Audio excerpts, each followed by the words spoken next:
ಮುಖ್ಯಮಂತ್ರಿಗಳು ನಿನ್ನೆ ವಿಜಯಪುರದ ದ್ಯಾಬೇರಿ ಗ್ರಾಮದ ವಾಗ್ದೇವಿ ಮಂದಿರಕ್ಕೆ ಹೋಗಿದ್ರು. ಆಗ ಗರ್ಭಗುಡಿ ಪ್ರವೇಶಿಸಲಿಲ್ಲ. ಬರೀ ಎಂ ಬಿ ಪಾಟೀಲರು ಮಾತ್ರ ಒಳಗೋದ್ರು. ಅದಕ್ಕೆ BJPಯವರು 10,000 ಕೋಟಿ ಕೊಡ್ತೀನಿ ಅಲ್ಪಸಂಖ್ಯಾತರಿಗೆ, ರಾಮ ಮಂದಿರಕ್ಕೆ ₹1 ಕೊಡಲ್ಲ. ಇದೆಲ್ಲ ಅವ್ರ ಅಸ್ಲಿ ಮುಖ. ಮಸೀದಿ ದರ್ಗಾಗೆ ಹೋಗಿ ಅವ್ರು ಕೊಟ್ಟಿದ್ದನ್ನೆಲ್ಲ ಮೈಮೇಲೆ ಹಾಕೊಂಡು ಬರ್ತೀರಿ, ಪೋಸ್ಟ್ ಕೊಡ್ತೀರಿ. ಇಲ್ಲಿ ದೇವಿ ಇದು ಒಳಗೋಗಲ್ಲ ಅಂತೀರಿ. ಇದು ತೋರಿಸುತ್ತೆ ನಿಮ್ಮದು ನೀವು ಚುನಾವಣಾ ಹಿಂದೂ ಅಂತ. ಯಾಕೆ ಈ ಅಸಡ್ಡೆ ಹಿಂದೂ ಅನ್ಕೊಂಡ್ರೆ ಅಂತ BJPಯವ್ರದ್ದು ವಾಗ್ದಾಳಿ. ಹಾಗೇನಿಲ್ವಲ್ಲ, ಅವ್ರು ಹೋಗಿದಾರಲ್ಲ ಚಾಮುಂಡಿ ಬೆಟ್ಟ ಇಲ್ಲೆಲ್ಲ ಹೋಗಿದಾರಲ್ಲ ದೇವಸ್ಥಾನದೊಳಕ್ಕೆ. ಇಲ್ಲಿ ಹೋಗ್ಲಿಲ್ವಲ್ಲ ಸರ್? ಏನಕ್ಕೆ ಹೋಗ್ಲಿಲ್ಲ ಅವ್ರು ನಿನ್ನೆ? ಅಲ್ಲಿ ಅದೇನು ಬಾಗಿಲು ಚಿಕ್ಕದಿದೆ, ಒಳಗೋಕ್ಕಾಗಲ್ಲ ಅಂತ ಹೋಗ್ಲಿಲ್ವಾ? ಹೆಂಗವರು ಎಂ ಬಿ ಪಾಟೀಲ್ ಹೋದ್ರಲ್ಲ ಸರ್, ಒಳಗಡೆವರೆಗೂ ಹೋಗಿದಾರಲ್ವಾ? ಎಂ ಬಿ ಪಾಟೀಲ್ ಒಳಗಡೆ ಹೋದ್ರು ಸರ್. ಹೌದಾ? ಹೊರಗಿಂದಾನೆ. ಸರಿ, ಓಕೆ. ಇನ್ನು ಮೂರನೇ ಬಾರಿ ತೀಸರಿ ಬಾರ್ ಮೋದಿ ಸರ್ಕಾರ ಅಬ್ಕಿ ಬಾರ್ 400 ಪಾರ್. ಹಂಗಂದ್ರೆ 400ಕ್ಕಿಂತ ಹೆಚ್ಚು ಸಾಕಾ? ತೀರ್ಮಾನ ಮಾಡ್ಕೊಂಬಿಟ್ರ ನೀವೇ BJPಯವರು ಎಷ್ಟು ಅಂತ ನಂಬರು? ಹಂಗಾರೆ ಹಾಕ್ಕೊಂಡು ಒತ್ಕೊಂಬಿಡಿರಿ, ಹೇಳ್ತೀನಿ. 2004ರಲ್ಲಿ ಭಾರತೀಯ ಜನತಾ ಪಕ್ಷಕ್ಕೆ ಎಚ್ಚರಿಕೆ ಇರಬೇಕು. ದೇಶದ ಜನನ್ನ ಟೇಕನ್ ಫಾರ್ ಗ್ರಾಂಟೆಡ್ ಮಾಡೋಕ್ಕೆ ಬರಲ್ಲ.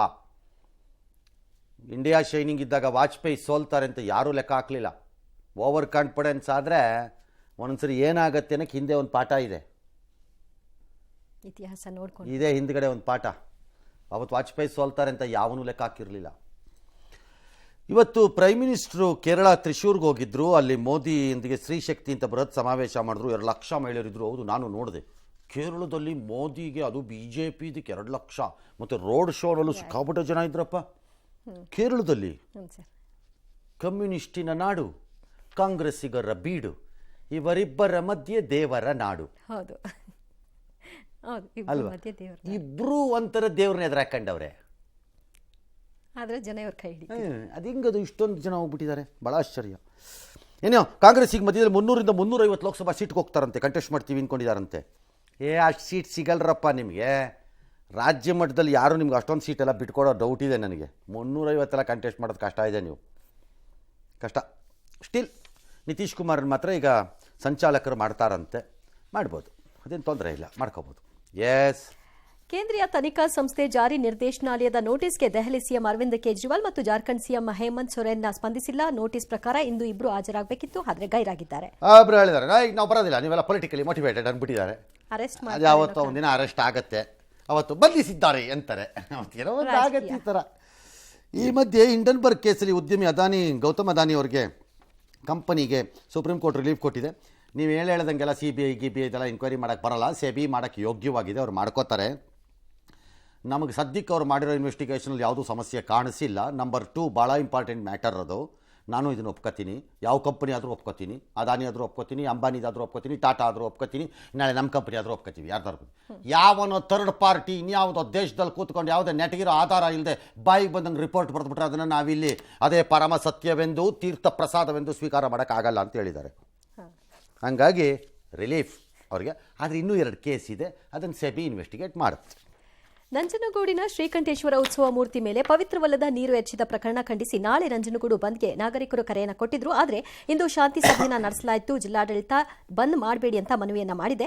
ತನಿಖೆಯಲ್ಲಿ ಆರೋಪ ಸಾಬೀತಾದರೆ ಕ್ರಮ ತೆಗೆದುಕೊಳ್ತೀವಿ ಅಂತ ಭರವಸೆ ಕೂಡ ಕೊಟ್ಟಿದೆ. ಬಂದ್ಗೆ ನಾವು ಕರೆಯನ್ನ ಕೊಟ್ಟಿಲ್ಲ, ನಾಳೆ ಬಂದ್ಗೆ ನಮ್ಮ ಬೆಂಬಲ ಇಲ್ಲ ಅಂತ ದೇಗುಲದ ಅರ್ಚಕರು ಹೇಳಿದ್ದಾರೆ. ಮತ್ತು ಸೋಷಿಯಲ್ ಮೀಡಿಯಾದಲ್ಲಿ ಬರುವಂತಹ ಊಹಾಪೋಹಗಳಿಗೆ ಕಿವಿ ಕೊಡಬೇಡಿ ಅಂತ ಹೇಳಿದ್ದಾರೆ.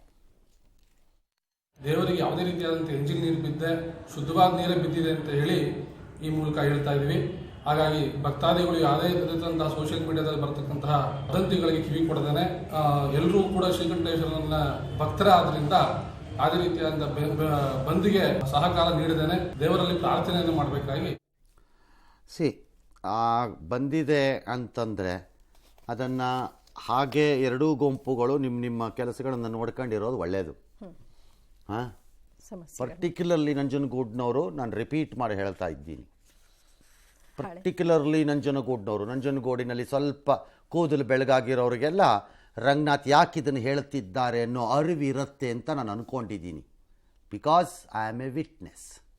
ಅದಕ್ಕೆಲ್ಲ ಮಕ್ಕಳು ಹೂ ಕಿತ್ತರು ಅಂತ ಮಾಲೀಕ ಅಂಗನವಾಡಿಯ ಸಹಾಯಕಿಯ ಮೂಗ್ ಕತ್ತರಿಸ್ಬಿಟ್ಟಿದ್ದಾನಂತೆ. ಏನು ಬುದ್ಧಿ ಇರಬೇಕ್ರಿ ಅದು. ಈಗ ಪೊಲೀಸರು ದೂರು ಕೊಟ್ಟರು ಬಂದಿಲ್ಸಿಲ್ವಂತೆ, ಕ್ರಮ ತಗೋತಿದ್ದಾರೆ. ಏನ್ರಿ ಆ ಪೊಲೀಸ್ನವ್ರು ಸರಿ ಇಲ್ಲ. ಹಂಗಾರೆ ಆ ಹುಬ್ಬಳ್ಳಿಲಿರೋ ಇನ್ಸ್ಪೆಕ್ಟರ್ನ ಅಲ್ಲಿಗೆ ಹಾಕ್ರೆ ಹೇಳ್ತೀನಿ. ಅದ್ಯಾಕೆ ಸರ್?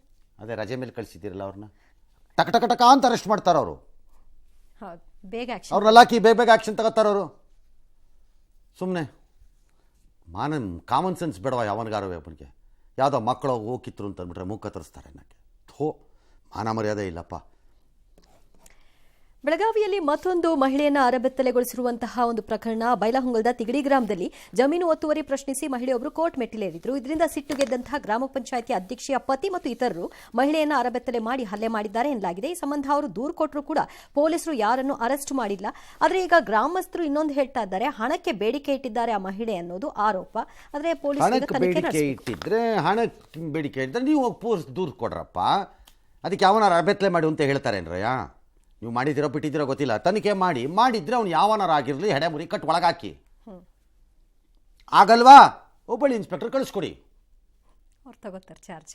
ಡಾಕ್ಟ್ರೇ ಪರಮೇಶ್ವರ್ ಅವರು ಕೇಳಿಸ್ಕೊತಿದ್ದಾರೆ? ಕೇಳಿಸ್ಕೊಳ್ಳಲ್ಲ.